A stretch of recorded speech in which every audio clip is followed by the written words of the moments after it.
இணையத்தில் இணைந்திருக்கின்ற உடற்கல்வி சகோதர சகோதரிகளுக்கு நாம் தற்போது இந்த இரண்டாவது அமர்விலே நாம் ஏற்கனவே முதல் அமர்விலே நேற்றைய தினம் அமர்விலும் இந்த விளையாட்டு காயங்கள் அதில் ஏற்படக்கூடிய பல்வேறு விதமான காயங்களை பற்றி நாம் பார்த்தோம். அந்த காயங்கள் வருகின்ற பொழுது ஒரு சில காயங்களுக்கு விளையாட்டு ஏற்படுகின்ற அந்த இடத்திலே அவர்களுக்கு ட்ரீட்மெண்ட் கொடுக்க வேண்டியது இருக்கும். அதனால ஃபர்ஸ்ட் கொடுக்கக்கூடிய ட்ரீட்மெண்ட்டுக்கு பேர் வந்து ஃபர்ஸ்ட் எய்டு ட்ரீட்மெண்ட். அதாவது அந்த விக்டிமை பாதிக்கப்பட்ட ஒரு ஸ்போர்ட்ஸ் இன்ஜூரினால பாதிக்கப்பட்ட ஒரு நபருக்கு, ஒரு விளையாட்டு வீரருக்கு அந்த பாதிக்கப்பட்ட இடத்திலே அந்த வலியை குறைப்பதற்கும் அந்த காயம் மேலும் அதிகப்பட்டு விடாமல் அவர்களுக்கு மருத்துவமனைக்கு அழைத்துச் செல்வதற்கு முன்னால் கொடுக்கப்படக்கூடிய அந்த சிகிச்சைக்கு பெயர் என்ன அப்படின்னு பார்த்தோம்னா ஃபர்ஸ்ட் எய்டு ட்ரீட்மெண்ட் அப்படின்னு சொல்லுவாங்க. இப்போ நம்ம மேலே பார்த்த எல்லா காயங்கள் இருக்கு பார்த்தீங்களா, எல்லா காயங்களுக்கும் எப்படி கொடுக்க போகிறோம் அப்படின்றத ஸ்போர்ட்ஸ் மேன், அதாவது ஸ்போர்ட்ஸ் மெடிசினில் ஃபஸ்ட்டு காமனாக வந்து ஸ்போர்ட்ஸ் இன்ஜூரிஸ்லேயே நம்ம அதனுடைய மேனேஜ்மெண்ட்ஸ் படிக்கணும். பட்டு அதை தனியாக ஸ்போர்ட்ஸ் மெடிசின் அப்படின்னு சொல்லிட்டு நம்மளுக்கு ஸ்போர்ட்ஸ் மெடிசின் அப்படின்னே இருக்குது. அதில் ஃபஸ்ட்டு திங் என்ன அப்படின்னா, ஃபஸ்ட்டு எப்படி இந்த ஸ்போர்ட்ஸு காயங்களுக்கெல்லாம் எப்படி ட்ரீட்மெண்ட் கொடுக்கறது அப்படின்றது ஒன்று. இன்னொன்று physical means of training. It is called as physiotherapy. It's a various technique of massage therapy, heat therapy and also a thermal therapy, cold therapy, hot therapy. So இந்த மாதிரி நிறைய cryo therapy, hydro therapy. So வெவ்வேறு வடிவங்களில் அவங்களுக்கு சிகிச்சை கொடுப்பதன் மூலமாக including the massage. Sir slide போடல சார், ஸ்லைடு இன்னும் போடல இல்லைங்க சார். நீங்கள் ஸ்லைடு போட்ட ஸ்லைடு வரலைங்க சார். ஸ்லைடு முதல்ல போட்டுட்டு தான் போனேன். இல்லை சார்.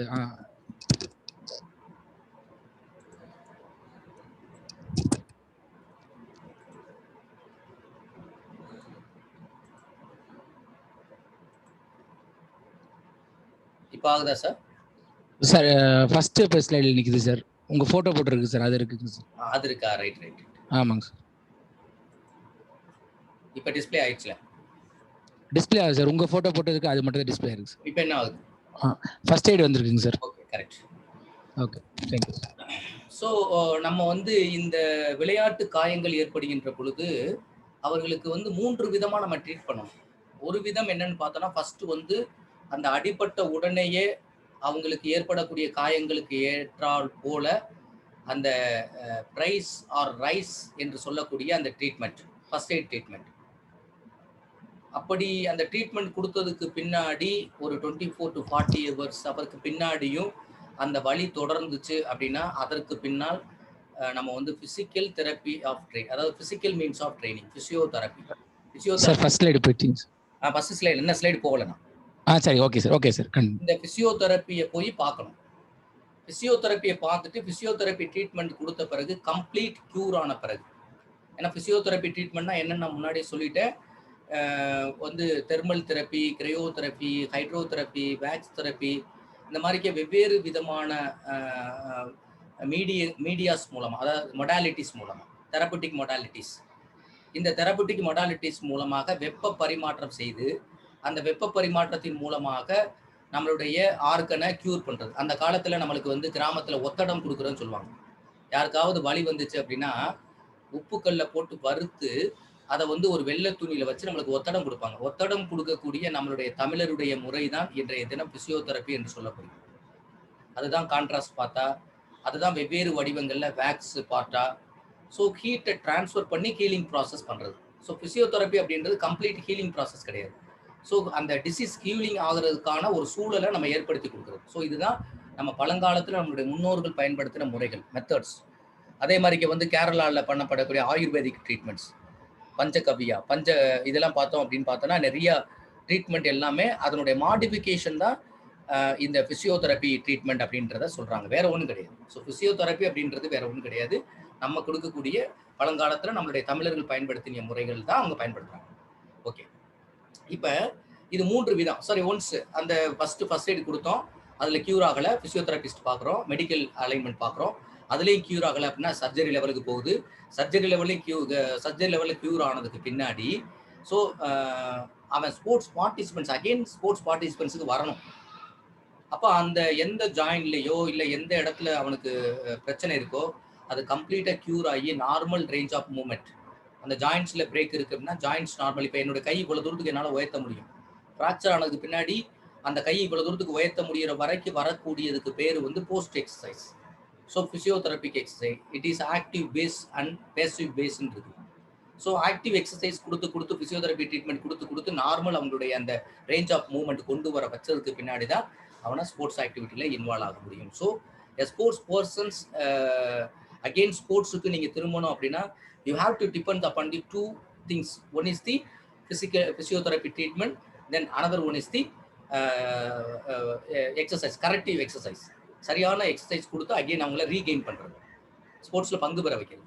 ஸோ இப்போ ஃபஸ்ட் எய்டை பொறுத்தளவு என்ன அப்படின்னா ரொம்ப டெப்த்தாக உங்களுக்கு தெரிய வேணாம். ஃபஸ்ட் எய்ட் அப்படின்னா ஃபஸ்ட்டு கொடுக்கக்கூடிய treatment. But you are not a doctor. நீங்கள் டாக்டராக நினச்சி ட்ரீட்மெண்ட் கொடுக்கணும். யார் ஃபஸ்ட் எய்ட் ட்ரீட்மெண்ட் கொடுக்கலாம் அப்படின்னு பார்த்தோன்னா ஃபஸ்ட் எய்ட் பற்றி தெரிஞ்சவங்க கொடுக்கலாம். So first aid is a immediate and temporary care given to the victim for an accident. Accident means here the sports injuries.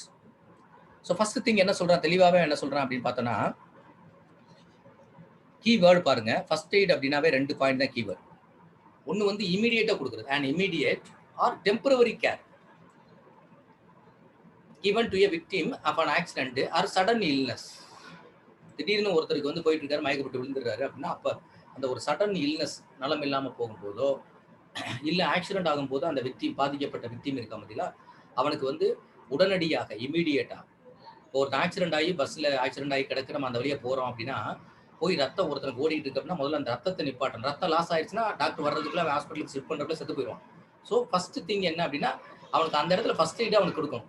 ஒருத்தர் ஃப்ராக்சர் ஆயிருக்கு அப்படின்னா அந்த ஃப்ராக்சர் மேலே இன்னொருத்தர் 4-5 பேர் படுத்துக்க மேலே அந்த ஆக்சிடென்ட்ல கிடக்குறான் அப்படின்னா அவனை ஃபுல்லாக ரிமூவ் பண்ணிட்டு தனித்தனியாக போட்டோம் அப்படின்னா அவன் ஆட்டோமேட்டிக்காக அந்த ஃப்ராக்சர் வந்து காம்ப்ளிகேஷன் ஆகும். ஸோ இந்த மேலே உள்ள ஒரு ஃபோர்ஸ், டைரக்ட் ஃபோர்ஸ் இருந்துகிட்டே இருந்துச்சு அப்படின்னா கீழே உள்ளவனுக்கு அதிகமான பாதிப்பு வரும். So sudden illness. So before the service of a physician is obtained, எப்போ வந்து டாக்டர் கையில் ஒப்படைக்கிறோமோ, மருத்துவருடைய கையில் ஒப்படைக்கிறது வரைக்கும் அவனை வந்து அந்த விக்டிமை எதுக்காக பாதுகாக்கணும் அப்படின்னா அந்த purpose of the first aid is first 3 options இருக்குது. One is to save life.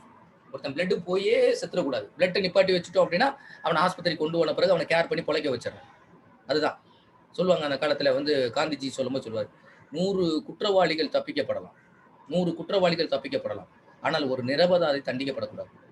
அது மாதிரி வந்து ஒரு ஃபர்ஸ்ட் எய்ட் ட்ரீட்மெண்ட் கொடுக்கறதுனால அந்த அந்த உயிரை நம்ம பாதுகாக்கிறோம். First to preserve, to save life, to prevent the further injury. So further இன்ஜுரினா நான் சொன்ன பார்த்தீங்கன்னா ஒருத்தன் மேலே ஒருத்தன் படுத்து கிடக்கிற ஆக்சிடென்ட் அப்போ தனித்தனியாக பிரிக்கும் போது இந்த ஃபோர்ஸ் மேலே அவனுக்கு இதாக இருக்கும். இல்லை அவன் வந்து கார் மேலே படுத்துக்கணும்னா அந்த பஸ்ஸை கொஞ்சம் லைட்டாக அங்கே தள்ளி அவங்கள வெளியில் இல்லைன்னா அவங்கள அங்கேருந்து வெளியில் இருந்து பஸ் எல்லாம் நம்ம தள்ள முடியாது. அதனால் அவங்கள விக்டிமை தூக்கி வெளியில் கொண்டாந்து வச்சு பாதுகாப்பாக வைக்கிறது.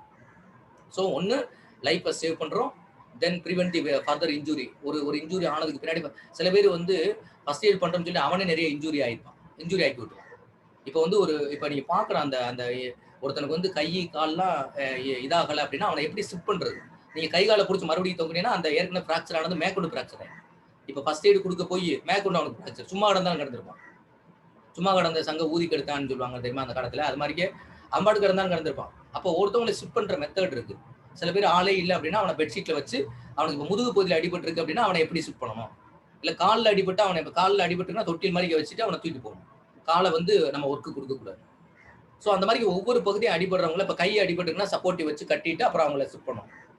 ஸோ இது வந்து என்னன்னா அக்ரிவேட் ஆக விடாமல் பார்க்குறேன். To preserve the vitality and resistance to infections. So அவங்களுக்கு வந்து ஒரு நல்ல அதாவது வந்து ஒரு சப்போர்ட்டிவாக இருக்கிறது. நம்ம அவங்களுக்கு ஒன்றும் இல்லை, பயப்படாது, நம்ம பக்கத்தில் ஏதாவது ஆக்சிடென்ட் ஆனாலும் கூட அந்த பயத்திலே 10 பேருக்கு உயிர் போயிடும்.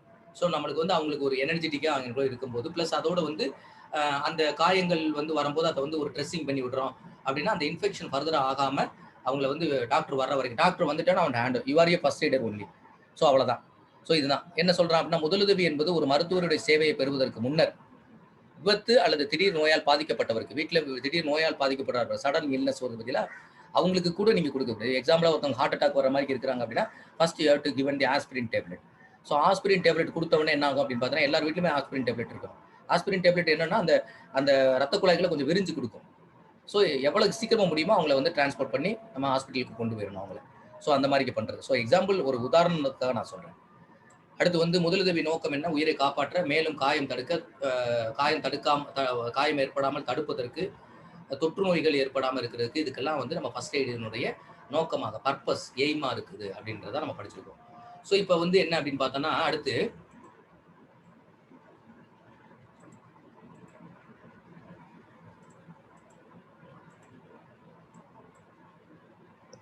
இப்போ ஃபர்ஸ்ட் எய்ட் அப்படின்னு பார்த்தோம்னா, ஃபர்ஸ்ட் நம்ம ஸ்போர்ட்ஸ்ல அதிகமாக வரக்கூடியது, ஸ்போர்ட்ஸ்ல பண்ணக்கூடிய ட்ரீட்மெண்ட்.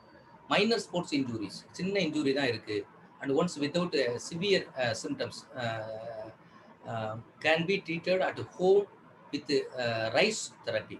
இது பேர் வந்து ரைஸ் தெரப்பி, ஹோம்லேயே கொடுக்கக்கூடிய ட்ரீட்மெண்ட். வீட்டில் கொடுக்கக்கூடிய ட்ரீட்மெண்ட்னால இது வந்து ஹோம்லேயே பண்ணுறது.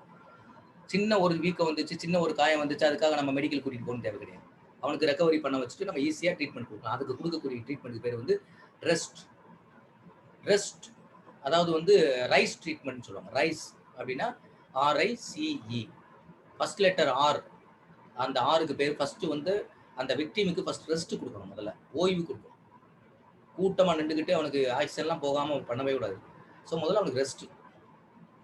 ஸோ அதுக்கடுத்து அவனுக்கு வந்து ஐஸ் பேக்.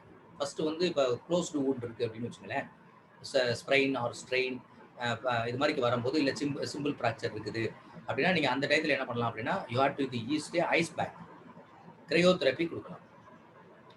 ஸோ அதுக்கடுத்து என்னன்னா சி அப்படின்னா என்னன்னா கம்ப்ரெஷன். அப்படின்னா இன்கேஸ் ஆஃப் பிளட் லாஸிங் இருக்குது அப்படின்னு வச்சுங்களேன், அந்த பிளட் லாஸிங்கை பிளட்டை நிப்பாட்டணும் அப்படின்னா ஃபர்ஸ்ட் உங்களுடைய அந்த பார்ட் வச்சுட்டு, எந்த பார்ட்டில் பிளட் இதாகுதோ அங்கே வச்சுட்டு நீங்கள் கம்ப்ரெஸ் பண்ணுறது, அழுத்தம் கொடுக்குறது.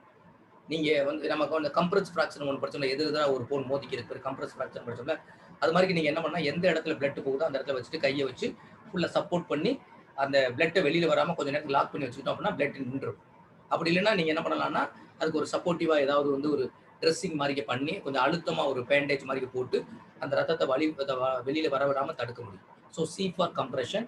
தென் E ஃபார் எலிவேஷன். எலிவேஷன் அப்படின்னா எந்த பார்ட் அடிபட்டிருக்கோ அந்த பார்ட்டு இதயத்தினுடைய லெவல் இருக்கு பார்த்தீங்களா, அந்த லெவலில் இருந்து அந்த பார்ட்டை வந்து உயர்த்தி வச்சிடணும், அவ்வளோதான். ஏன்னா இதயத்துக்கு கீழே லெவல்லையோ இல்லை இதயத்துக்கு கீழேயோ ஒரு பார்ட், இப்போ காலில் அடிபட்டுருக்கு நான் தொங்க விட்டு உட்காந்துருக்கேன்னு வச்சுங்களேன், பிளட் நிறைய லாஸ் இருக்கும். இதே இது நான் படுத்துக்கிட்டு எனக்கு காலில் அடிபட்டுருக்கு அப்படின்னு வச்சு ஒருத்தர் படுத்துக்குன்னா உட்கார்றதுக்கு பதிலாக லாங் செட்டிங் நல்லா படுத்துக்கணும், படுத்துட்டு காலை தூக்கி ஒரு சேரில் வச்சுக்கணும். ஸோ இப்போ வந்து எலிவேட் ஆயிடுது. எந்த பார்ட் அடிபட்டிருக்கோ, எலிவேட்டட் மீன்ஸ் எந்த பகுதி அடிபட்டிருக்கோ அது இதயத்தினுடைய லெவலில் இருந்து, இதயத்தின் ஹார்ட்டினுடைய லெவல் இருக்கு பார்த்தீங்களா, அந்த லெவல்ல இருந்து you have to rice above the level, heart level. So இப்போ ஹார்ட் இங்கே இருக்கு அப்படின்னா எந்த பார்ட் அடிபட்டிருக்கு, இப்போ கை அடிபட்டுருக்குன்னா கையை இப்படி உயர்த்தி வச்சிடும், இந்த மாதிரி வைக்கக்கூடாது பேரலா. ஸோ கையை தூக்கி உயர்த்தி இப்படி மேலே வச்சுக்கணும் ஏதாவது ஒரு சப்போர்ட்ல. ஸோ எலிவேஷன் மீன்ஸ் ரத்த லாஸை கட்டுப்படுத்துறதுக்காக அடிபட்ட பகுதியை இதயத்தினுடைய லெவல்ல இருந்து சற்று உயர்த்தி வைப்பதற்கு பேர் எலிவேஷன் என்று பெயர். இந்த ட்ரீட்மெண்ட் தான் ஃபர்ஸ்ட் ஸ்போர்ட்ஸ் மேனுக்கு நம்ம கொடுக்கக்கூடிய ட்ரீட்மெண்ட். இதுக்கு பேர் ரைஸ் ட்ரீட்மெண்ட் சொல்றாங்க. இந்த ட்ரீட்மெண்ட் நீங்க எவ்வளவு நாள் வரைக்கும் கொடுக்கலாம் அப்படின்னு கொஸ்டின்ல கேட்டாங்க அப்படின்னா மேக்ஸிமம் 3 days வரைக்கும் நீங்க கொடுக்கலாம். 48 to 24, அதாவது 24 and 24. So 72 hours maximum 3 days வரைக்கும் நீங்க என்ன பண்ணலாம்னா you have to given the rice treatment. It is best for athlete to cure. எப்படி கியூர் ஆக போகுது அப்படின்றது பின்னாடி வர ஸ்லைடில் படிக்கும். ஏன்னா இது வந்து not only the examination point of view. First you have to know, because you are a sports person, you are a coaches, you are a trainer, you are a physical instructor. So first you have to know how to cure or how to given the first aid to the sports persons. அதை first நம்ம தெரிஞ்சுக்கணும். So அதுதான் இது கொடுக்குறேன். So 4 steps to reduce the pain through the rice therapy. So rice therapy எதுக்கு use ஆகுது? Is first eight treatment. It is given up to 3 days, 72 hours. So it consists of 4 steps. One step is R is a rest, then I is equal to ice pack, then C is equal to compression, then E is equal to elevation. So it will give to reduce the pain. வலியை குறைக்குது, வீக்கத்தை குறைக்குது. So இதுக்காக பயன்படுத்தக்கூடியதான் rice treatment அப்படின்னு சொல்லுவோம். So rest is essential for healing process. Healing ப்ராசஸ்னா நோய் குணமாக, ஹீலிங் ஆகணும்னா நோய் குணப்படுத்துதல்னா healing. So process of the wound or injury, any புண்ணா இருக்கட்டும் இன்ஜுரியா இருக்கட்டும், அது கியூர் ஆகணும் அப்படின்னா, ஹீலிங் ஆகணும், குணமாகணும் அப்படின்னா first you have to given the rest. ஓய்வு தேவை. அந்த உறுப்புக்கு ஓய்வு தேவை. Ice pack, ice or ice pack is essential to reduce the bleeding. Do not apply ice directly to the skin. But வந்து ஐஸ் அப்ளை பண்ணும்போது நீங்க டைரக்டா ஸ்கின்ல அப்ளை பண்ணக்கூடாது. ஐஸ் அப்ளை பண்ணோம் அப்படின்னா ஃப்ரோஸ் ஃபைட் அப்படின்னா பின்னாடி லேட்டரா கிரையோதெரபி வரும்போது சொல்றேன். ஃப்ரோஸ் ஃபைட் எப்படி இந்த பனியில உரியிற பாருங்க, அது மாதிரி ஃப்ரோஸ் ஃபைட் அப்படின்ற டிசீஸ் வந்து வர ஆரம்பிச்சு. மினிமம் வந்து ஐஸ் தெரப்பியை வந்து maximum you have to given the 20 minutes. If above the 20 minutes automatically body temperature will change. So it will create the froze fight என்ற டிசீஸ் வந்து நம்மளுக்கு வந்துடும். ஸோ எல்லா ட்ரீட்மெண்ட்டுமே அந்த லிமிடேஷன்ஸ் இருக்குது. விருந்து மருந்து 3 நாளைக்கு தான் சொல்லுவாங்க. அதுக்காக நல்லா பிடிச்சிருக்குன்னா ரொம்ப இருக்க முடியாது. ஸோ ஐஸ் பேக் என்ன பண்ணுதுன்னா டைரெக்டாக அப்ளை பண்ணக்கூடாது. அது மேலே ஏதாவது ஒரு துணியவோ இல்லை ஏதாவது ஒரு பிளாஸ்டிக் பேப்பரோ ஏதோ ஒரு மேலே சுற்றி அப்புறம் தான் நீங்கள் அப்ளை பண்ணணும். டைரெக்டாக அப்ளை பண்ணக்கூடாது ஐஸை. ஸோ இது முதல்ல தெரிஞ்சுக்கணும். டைரெக்டாக ஐஸ் அப்ளை பண்ணக்கூடாது. மேலே ஒரு கிளாத்தையோ இல்லை ஒரு பிளாஸ்டிக் பேப்பருக்குள்ளே வச்சு தான் நீங்கள் அதை அப்ளை பண்ணணும். ஸோ அடுத்தது இன்சூர்டு ஏரியா லைக் எல்போனா இந்த கையில் இருக்கக்கூடிய முட்டி இருக்கு பற்றில, இந்த முட்டிக்கு பேர் எல்போ. ஸோ நீ சரியா. அதுக்கடுத்து வந்து ankle is elevated to reduce the swelling. இந்த மாதிரி பகுதியெலாம் வந்துச்சுன்னா elevated to reduce the swelling. ஸ்வெல்லிங்கை குறைக்கணும். ஒன்றும் ரத்தம் போகலை அப்படின்னா இங்கே ஸ்வெல்லிங் கம்மியாயிடும். ஸோ அதனால தான் எலிவேட் பண்ணுறோம். பார்ட்டை வந்து நம்ம உயர்த்தி வைக்கிறோம். So elevate the Jude area above the heart level. So heart லெவலை விட்டு உயர்த்தி வச்சிருக்கோம். ஸோ அப்படி வைக்கும்போது ஒன்று பிளட் சர்க்குலேஷன் அங்கே அதிகமாக போகாதனால அந்த இடத்துல வந்து ஆட்டோமேட்டிக்காக ஸ்வெல்லிங் வந்து ரொம்ப ஸ்வெல்லிங் இருக்காது, குறைவான ஸ்வெல்லிங் இருக்கும்.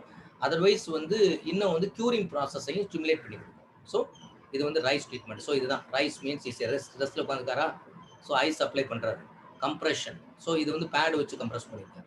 ஸோ ஒரு இடத்துல பிளட் என்ன சப்போர்ட்டிவ் பண்ணியிருக்காரு. இப்போ நீ பெயின் இருக்கு அப்படின்னா நீ இதுக்குன்னா நீ கேப் யூஸ் பண்ணுவோம். ஆங்கிள் டேப் சுற்றுறோம். ஆங்கிள் டேப் சுற்றும் போது ஆங்கிள் வந்து வேகமாக ட்விஸ்ட் ஆகும். ஸோ ப்ராப்பர் நீங்கள் வார்ம் அப் இல்லை அப்படின்னாவே இந்த ஆங்கிள் ட்விஸ்ட் இதெல்லாம் காமனான ஒரு ஸ்போர்ட்ஸ் இன்ஜுரி ஆகும். ஸோ ஃபஸ்ட்டு நீங்கள் எஜுகேட் பண்ணுங்கள், ஸ்டூடெண்ட்ஸை எஜுகேட் பண்ணுங்கள். நான் யூஆர் ஏ ஃபிசிக்கல் எஜுகேஷன் டீச்சர்ஸ்னு நீங்கள் நினைக்காது. நீங்கள் ஃபிசிக்கல் எஜுகேஷன் டீச்சர்ஸ்னா you to first proper train பண்ணணும் ஸ்டூடெண்ட்ஸை. அவனுக்கு ப்ராப்பராக சொல்லிக் கொடுக்கணும். ஸோ எலிவேஷன் மீன்ஸ் இந்த பாருங்க எபோவ் தி லெவல் ஒரு சின்ன கட்டையை வச்சு அது மேலே வச்சுக்கான காலை ஸோ ஹார்ட் லெவலை விட ரைஸ் பண்ணி வைக்கிறது. So this is called as RICE treatment. So இந்த ரைஸ் ட்ரீட்மெண்ட்டுக்கு அடுத்து இன்னொரு ட்ரீட்மெண்ட் ரொம்ப ஃபேமஸான ஒரு ட்ரீட்மெண்ட் சொல்கிறாங்க. ஸோ ஃபர்ஸ்ட் அந்த ட்ரீட்மெண்ட் என்ன சொல்கிறாங்க அப்படின்னா DRPAC அப்படின்னு ஒரு ட்ரீட்மெண்ட். இதுக்கு இந்த பாருங்க இந்த இடத்துல இருக்கு பாருங்க.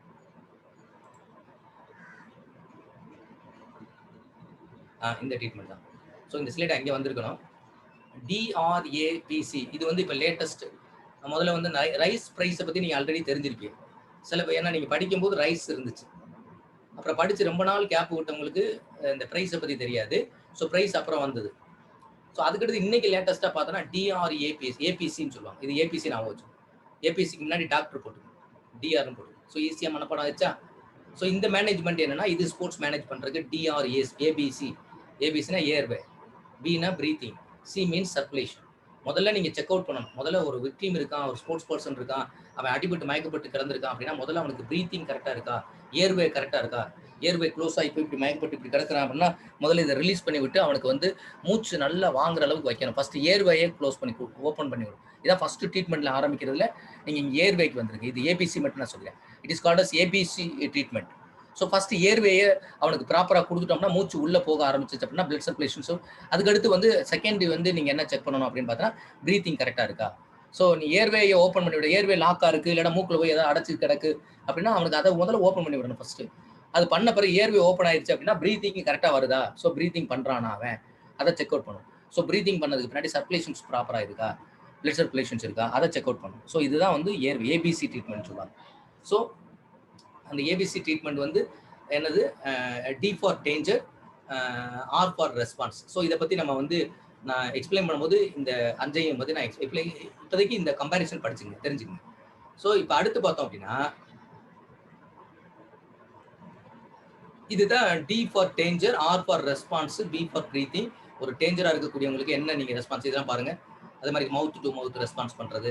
ஒருவேளை ப்ரீத்திங் ஏர்வே எடுத்தாச்சு, ப்ரீத்திங் அவனுக்கு வரல அப்படின்னா நீங்கள் மவுத் டு மவுத் அவனுக்கு வந்து அந்த ப்ரீத்திங் வந்து கொடுக்கணும்.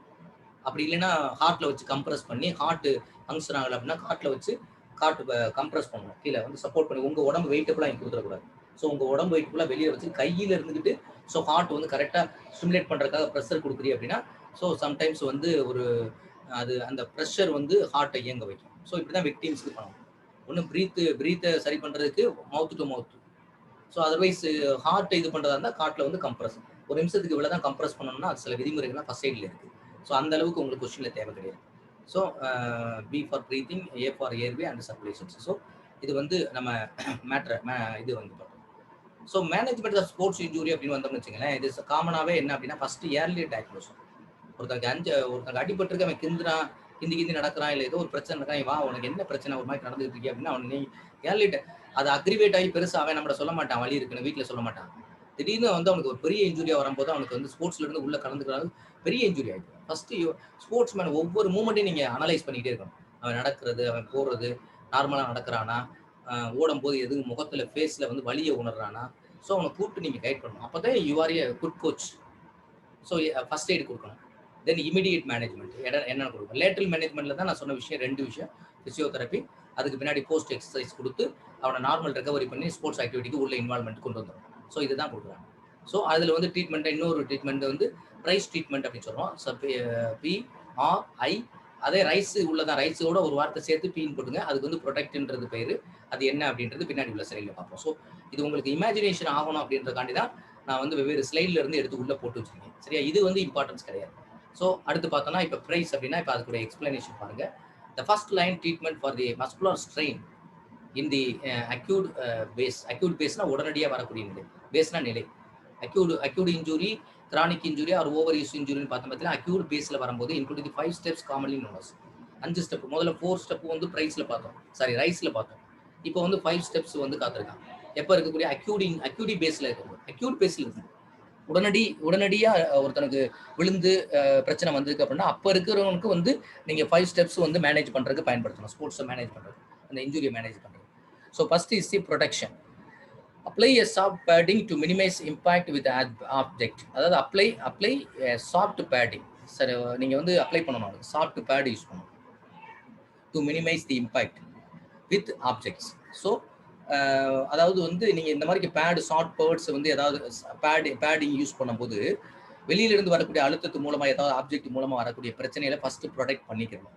பண்ண பிறகு ஆட்டோமேட்டிக்காக நம்ம ஏற்கனவே சொன்னது இருக்கு பார்த்தீங்களா, அதாவது வந்து rest is the necessary to accelerate the healing and reduce the potential for a reinjury நடக்காமல் இருக்கிறதுக்கும், மறுபடியும் போய் இன்ஜுரி இருக்கும்போது விளையாண்டா மறுபடியும் இன்ஜுரி காம்ப்ளிகேஷன் ஆகிடும். அதுக்காகவும் சரி, ஹீலிங் ப்ராசஸ், அந்த நோய் குணமாகக்கூடியதனுடைய அந்த ஹீலிங்கை வேகப்படுத்துறது, அதை ஆக்சிலரேட் பண்ணுறது. ஸோ அதுக்கும் ரீஇன்ஜுரி வராமல் இருக்கிறதுக்கு ரெஸ்ட் தேவைன்னு சொல்லலாம். Then next ice is to reduce the swelling by reducing blood flow to the injury site. So இந்த ஐஸ் வைக்கும்போது நான் ஏற்கனவே சொன்ன பத்தியா என்ன நடக்கும், ஐஸ் வைக்கும்போது என்ன நடக்கும் அப்படின்னு பார்த்தீங்கன்னா, இன்ஜுரி ஆன பகுதிக்கு வந்து அதிகமாக பிளட் வந்துச்சு அப்படின்னா ஒன்று வந்து அந்த இடத்துல பயங்கரமாக ஸ்வெல்லிங் ஆகும். அப்போ அந்த ஸ்வெல்லிங்கை ரெடியூஸ் பண்ணணும் அப்படின்னா ஃபர்ஸ்ட் வந்து ஏற்கனவே பார்க்க எலிவேட் பண்ணுவோம். பட் ஐஸ் வைக்கும்போது என்ன ஆகும் அப்படின்னு பார்த்தோன்னா, அந்த இடத்துல நான் ஏற்கனவே தெர்மோரெகுலேஷன்ல சொன்னேன் பார்த்தீங்களா, வாசோடிலேஷன், வாசோ கன்ஸ்ட்ரக்ஷன் சொன்னேன் பார்த்தீங்களா. இந்த வாசோடிலேஷன், வாசோ கன்ஸ்ட்ரக்ஷன் ப்ராசஸ்ல என்ன ப்ராசஸ் நடக்கும் ஐஸ் வச்சா?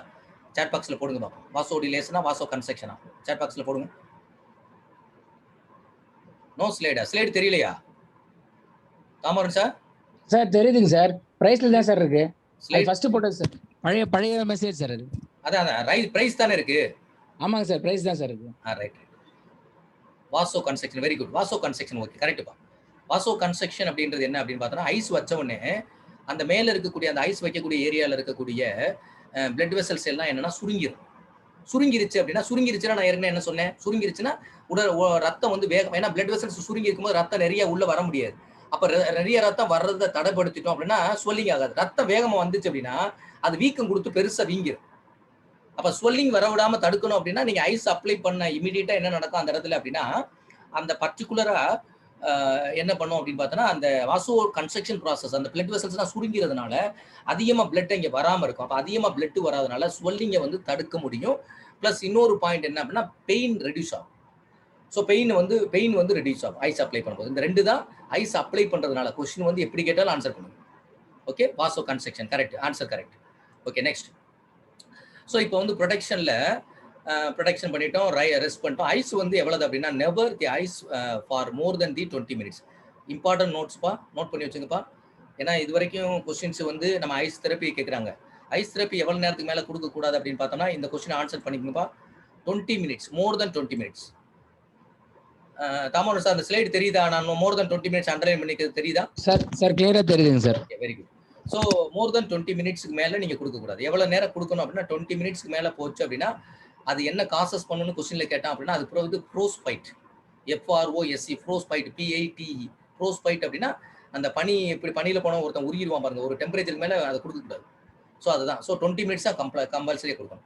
The next is the compression பண்றது. எதுக்காக கம்ப்ரெஸ் பண்றோம் அப்படின்னா பேண்டேஜ் வச்சோ இல்லை நம்ம கையில வச்சோ ப்ரெஷர் பண்ற ஏரியாவுக்கு ஏற்ற ஒரு சின்ன ஏரியால தான் வருதுன்னா கையை வச்சு இப்படி ப்ரெஷர் பண்ணலாம். பெரிய ஏரியா வருதுன்னா கை சப்போர்ட் பண்ணி பண்ணலாம், இல்லை ஒரு பேண்டேஜ் யூஸ் பண்ணலாம். ஸோ அதுக்குள்ள கம்ப்ரெஷனுக்கு கொடுக்குறது. ஸோ கம்ப்ரெஷன் கொடுக்கும்போது இன்னும் கொஞ்சம் உங்களுக்கு இப்போ எக்ஸாம்பிள் ஃபார் நீ இன்ஜுரி, ஆங்கிள் இன்ஜுரிலாம் வர்றவங்களுக்குலாம் நீங்கள் அந்த சப்போர்ட்டிவ் ஆங்கிள் டேப்பு அல்லது நீ கேப் யூஸ் பண்ணும்போது அவங்களுக்கு ஒரு சப்போர்ட்டிவாக இருக்கும். ஸோ அதனால வந்து அந்த பெயின் வந்து அதிகமாக அக்ரிவேஷன் ஆகாது. ஸோ நெக்ஸ்ட் எலிவேஷன் சொல்லிட்டேன். எலிவேஷன் அதில் சொன்னதான் அதே சேம் தான். அதுக்கு கொஞ்சம் சேம். இப்போ அடிஷனலாக 2 பாயிண்ட் இதில் பார்த்துருக்கோம், அவ்வளோதான். ஸோ நெக்ஸ்ட் பார்த்தோம் அப்படின்னு பார்த்தோன்னா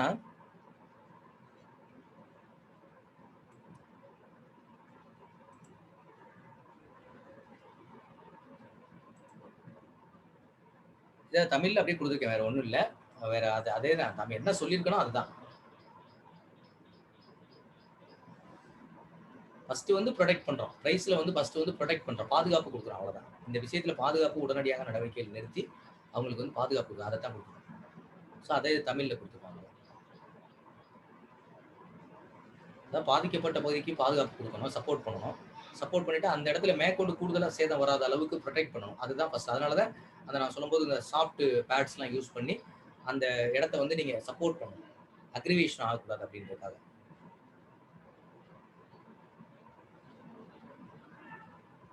வாசோ கன்ஸ்ட்ரக்ஷன் வந்திருக்கா? ஸோ வாசோ கன்ஸ்ட்ரக்ஷன் நடக்கும். 20 நிமிடத்துக்கு மேலே நீங்கள் கொடுக்கக்கூடாது.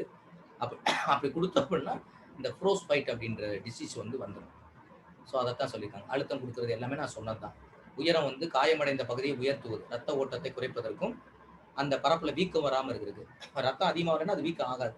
அதனால அந்த பரப்பை வந்து அந்த கிரவுண்ட் லெவல்ல இருந்து அந்த ஹார்ட் லெவல்ல இருந்து உயர்த்தி வைக்கிறோம், அவ்வளோதான். ரொம்ப ஒன்றும் பெரிய இதெல்லாம் கிடையாது. அதில் அடுத்ததான். ஸோ இது வந்து DRA ஏபிசி ட்ரீட்மெண்ட் அப்படின்னு சொன்னால் டாக்டர் ஏபிசின்னு வச்சுருங்க. ஸோ அந்த மேனேஜ்மெண்ட்ஸில். ஸோ இந்த TRAP மேனேஜ்மெண்ட்டை பொறுத்தளவு நம்ம ஏற்கனவே இது பண்ணியிருக்கோம். ஓகே, நெக்ஸ்ட் இப்போ கிரையோ தெரப்பி. கிரையோ அப்படின்னா அந்த கிரையோன்ற வார்த்தை என்னன்னா, இது அடிக்கடி PGTRபியில் கேட்ட question. Cryo therapy, hydro therapy. Cryo therapy அது ரெண்டுக்கும் ஒன்று தான். ஹைட்ரோ தெரப்பி ஹைட்ரோ HYDRO வரும், அவ்வளோதான். இந்த ஹைட்ரோ தெரப்பினா ஹைட்ரோனா வாட்டர், கிரையோனா ice. Cryo means is ice. Ice வச்சு நீங்கள் தெரப்பி சிகிச்சை பண்ணீங்கன்னா அதுக்கு பேர் வந்து ஐஸ் தெரப்பி. இதுக்கு பேர் வந்து கிரையோ தெரப்பி. வேற ஒன்று ரொம்ப முக்கியம் இல்லை. கிரையோ தெரப்பி இம்பார்ட்டன்ட்பா, நோட் பண்ணிக்கப்பா. கண்டிப்பாக படிச்சுட்டு போக வேண்டிய கொஸ்டின்ல கிரையோ தெரப்பி, ஹைட்ரோ தெரப்பி இதெல்லாம் படிச்சுட்டு போயிருக்கணும். நோட் பண்ணி வச்சுங்க. இது படிச்சுட்டு போக வேண்டிய கொஸ்டின், நோட் பண்ணிக்கங்க. எக்ஸாமுக்கு போகும்போது படிச்சுட்டு போக வேண்டிய கொஸ்டின் கிரையோ தெரப்பி. தனியாக நோட் பண்ணி வச்சு நான் நோட் பண்ணி இதெல்லாம் படிச்சுட்டு போகணும்னா கண்டிப்பாக நம்ம படிச்சுக்கணும். கிரையோ தெரப்பி. கிரையோ தெரப்பி எது கொடுக்குறோம்? அதுக்கு நான் என்ன பண்ணிட்டேன், ஐஸ் பண்ணும்போது ஐஸ் அங்கே அப்ளை பண்ணுறீங்க அப்படின்னா வாசோ கன்ஸ்ட்ரக்ஷன் நடக்கும். அப்படி வாசோ கன்ஸ்ட்ரக்ஷன் நடக்கும்போது ஆட்டோமேட்டிக்காக என்ன ஆகும்னா பிளட் அங்கே அதிகமாக வராது, அதனால ஸ்வெல்லிங் ஆகாது, பெயின் குறையும். ஸோ அதுதான். அது வந்து நீங்கள் எத்தனை ஹவர்ஸ் வரைக்கும் கொடுக்கலாம் அப்படின்னா மேக்ஸிமம் 3 days வரைக்கும். இங்கே 48 hours போட்டுருக்கு. நான் ஏற்கனவே 7 ஒவ்வொரு இடத்துல ஒரு மாதிரி கொடுத்துருப்பேன். 24 to 48 hours கொடுத்துருப்பேன். சில சமயத்தில் 72 hours கொடுத்துருப்பேன். 72 3 days மேக்ஸிமம் நீங்கள் கொடுக்கலாம். நோட் பண்ணி வச்சு. So reduce the pain. எதுக்காக கிரையோதெரப்பி பண்ணுறோம் அப்படின்னா these reduce the pain by applying the ice pack to the affected area. எந்த ஏரியாவில் அஃபெக்ட் ஆகிருக்கோ அந்த ஏரியாவில் பண்ணுறோம். Which makes the area of the நம் அந்த இதெல்லாம் வந்து குறைஞ்சிரும். So it is usually used in the first 72 hours after injury. Injury நடந்ததுக்கு பின்னாடி 72 மணி நேரம் நீங்கள் வந்து இதை யூஸ் பண்ணலாம். கிரையோ தமிழ் ஸ்டூடெண்ட்ஸ் பார்த்துங்கப்பா. கிரையோ அப்படின்றத விட இந்த இடத்துல நேரடியாக கன்வர்ஷனே ஐஸ் சிகிச்சைனே கொடுத்துருவாங்க. சில சமயத்தில் கிரையோ அப்படின்னு கொடுத்தாங்கன்னா இந்த கிரையோ அப்படின்ற வார்த்தைக்கு இங்கே பாருங்க, கிரையோ தெரப்பி. ஸோ தமிழ் ஸ்டூடெண்ட்ஸ் அப்படி நேரடியாக கிரையோ தெரப்பின்னு எழுதி வச்சுங்கப்பா. கிரையோ மீன்ஸ் பனிக்கட்டி. பனிக்கட்டி அப்படின்னா அந்த இடத்துல பனிக்கட்டி, ஐஸ் கட்டியை தான் சொல்கிறோம். ஐஸ் கட்டியை பயன்படுத்தி செய்கிறது. இந்த கொடுத்துருக்கானா ஐஸ் கட்டி பயன்படுத்தும் போது வலியை குறைக்கிறது. இதனால் அந்த பகுதி ஒரு உணர்ச்சி எட்டு போகும்போது அந்த வலி நம்மளுக்கு குறையும். இது அப்ளை பண்ணும்போது உணர்ச்சி இல்லாமல் போயிடும் அந்த இடத்துல. அதனால வந்து நம்மளுக்கு வலி இல்லாமல் போயிடும். ரெண்டாவது அந்த இடத்துக்கு வந்து பிளட் சர்க்குலேஷன் குறையும் போது ஸ்வெல்லிங் வந்து வராது. ஸோ இதுதான். அடுத்து கிரையோதெரப்பி அப்படின்னு பார்க்கும்போது இன்னும் கொஞ்சம் டெப்த்தாக பார்த்தோம் அப்படின்னு வச்சுங்களேன். இது இங்கிலீஷில் மட்டும் தான் போட்டிருப்பேன், நான் தமிழ்ல சொல்கிறேன், பார்த்துட்டே வாங்க. Another popular water therapy. இது வந்து வாட்டர் தெரப்பினுடைய ஒரு வேரியேஷன் தான். வாட்டர் தெரப்பின்றது ஹைட்ரோதெரப்பி மொடாலிட்டி. அதாவது வாட்டர் தெரப்பி மொடாலிட்டிஸ் இருக்கிறது இஸ் ஏ கிரையோதெரப்பி. இது வந்து ஒரு another popular method which is the applications of the cold. கிரையோ அப்படின்னாவே கோல்டு, கோல்டுனா குளிர்ச்சி, ஹாட்னா ஹீட். ஸோ கிரையோதெரப்பி அப்படின்றது என்ன மொடாலிட்டிஸ் அப்படின்னு கேட்டாங்கன்னா கோல்டு மொடாலிட்டிஸ். ஸோ கொஸ்டின் இப்படியும் கேட்கலாம். நீங்கள் எல்லாம் கிரையோதெரப்பினா ஐஸ் தெரப்பின்னு படிச்சு போய் கொஸ்டின்ல கேட்கும்போது கிரையோ தெரப்பினா என்ன தெரப்பி அப்படின்னு, என்ன மொடாலிட்டிஸ் அப்படின்னா கோல்டு மொடாலிட்டிஸ். குளிர்ச்சி மூலமாக அந்த கியூரிங் ப்ராசஸ் சிகிச்சையை கொடுக்குறது. கோல்டு நோட் பண்ணிங்க, அண்டர்லைன் பண்ணி cold. Ice therapy is a safe. இது வந்து ஒரு சேஃபானது, இன்எக்ஸ்பென்சிவ், பணம் வந்து ரொம்ப செலவழிக்காது. And can be used in the home. இது நீங்கள் வீட்லேயே ஐஸ் கட்டி ஃப்ரிட்ஜில் இருக்க எடுத்து யூஸ் பண்ணிக்கலாம். In the therapist establishments. So இதெல்லாம் வந்து are in the therapist establishments. Okay, the next point. இப்போ இந்த பாராகிராஃப் ஃபர்ஸ்ட் பாராகிராஃப் புரிஞ்சிருக்குன்னு நினைக்கிறேன்.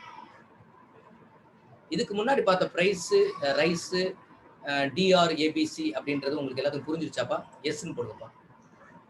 ஸ்லோவாக போகிறப்பா, சரிப்பா. மேலே சொன்னது புரிஞ்சுச்சா? முதல்ல நான் அதை கேட்காம போயிட்டேன். ஓகே, எஸ்,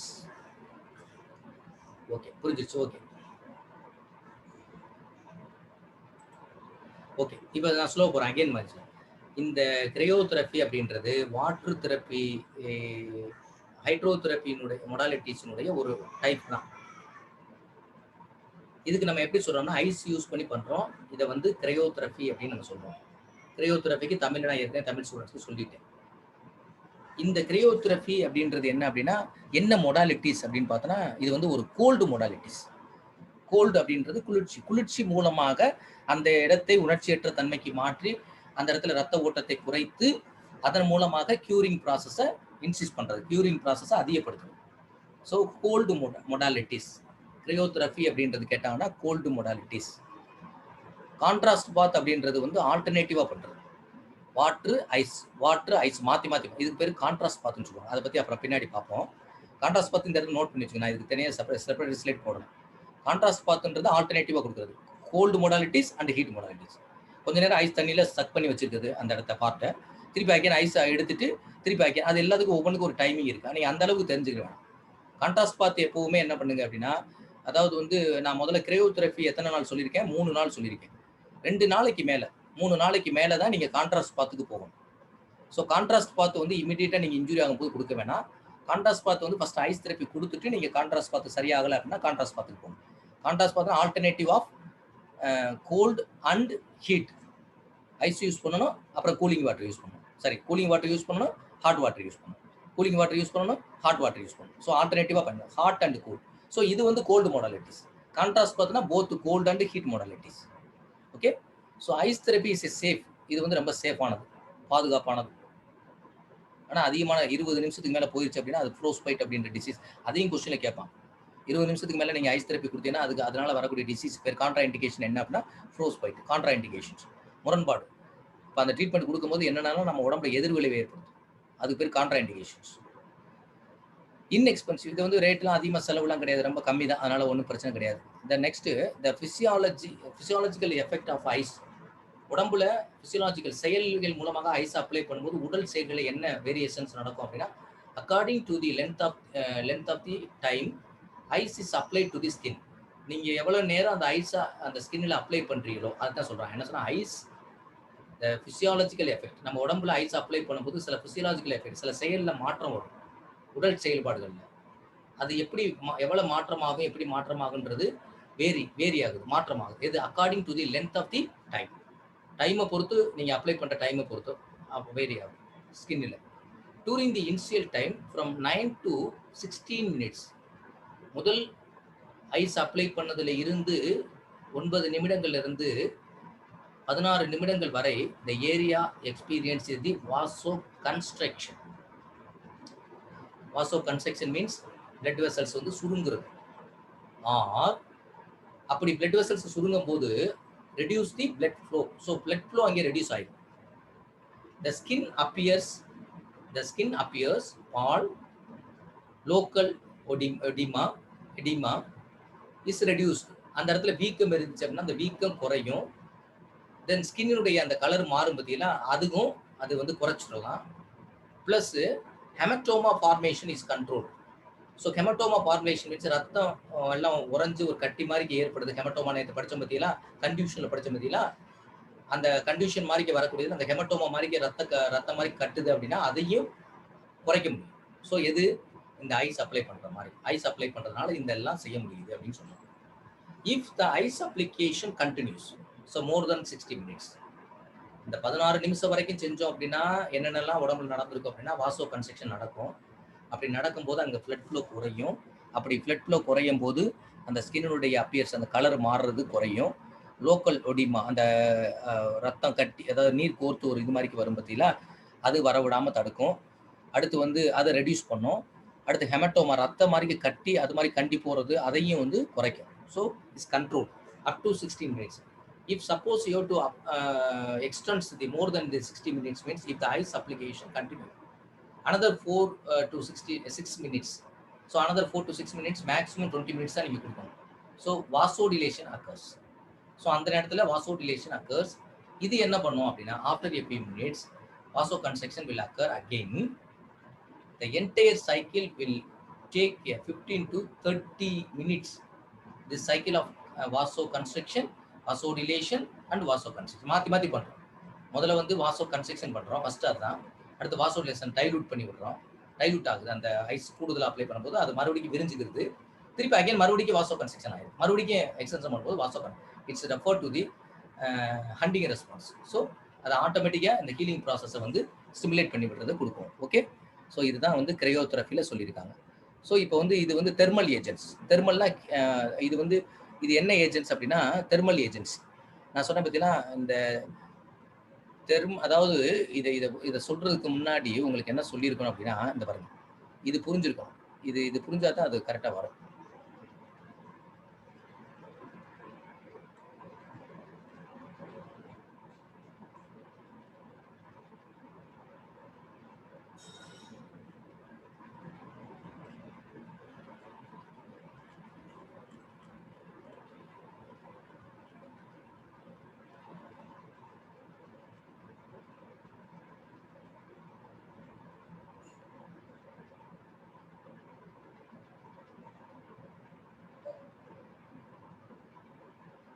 அந்த இருக்கு, இதான் கரெக்ட். தெரபிட்டிக் மொடாலிட்டிஸ் அப்படின்னா இதை நீங்க புரிஞ்சாதான் அந்த இது கொஞ்சம் புரியும். தெரபிட்டிக் மொடாலிட்டிஸ் அப்படின்றது does not actually hasten the healing process. அதாவது ஹாஸ்டன் அப்படின்றது விரைவுபடுத்துறது. அதாவது வந்து ஹீலிங் ப்ராசஸை வந்து விரைவுபடுத்துறதுக்கு தெரபிட்டிக் மொடாலிட்டிஸினுடைய நோக்கம் இல்லை. நீங்க கொடுக்கக்கூடிய ஐஸோ இல்லை ஹீட் பேக்கோ ஐஸ் இமர்சனோ ஐஸ் கைனெட்டிக்ஸோ இதெல்லாம் வந்து அதுக்கு கிடையாது. ஷார்ட் வேவ் டயத்தெரமி இந்த மாதிரி கொடுக்குறப்பல அதுக்கு கொடுக்குறதுக்காக கிடையாது. எதுக்காக அப்படின்னா அது rather it attempt to provide the optimal environment. Optimal environment அப்படின்னா எதுக்காக? For healing to take place. ஒரு குணமாகணும் அப்படின்னு வச்சுக்கோங்க, ஒரு இடத்துல ஒரு குணமாகணும் அப்படின்னா அந்த குணமாகிறதுக்கு ஒரு சூழலை அந்த இடத்துல நம்ம ஒரு என்விரான்மெண்ட்டை உருவாக்கி கொடுக்கறது தான் தெரபிட்டிக் மொடாலிட்டிஸ். தெரபிட்டிக் மொடாலிட்டிஸ்ன்றது வந்து ஹீலிங் ப்ராசஸை ஃபாஸ்டப் பண்ணுற விரைவுபடுத்துறது கிடையாது.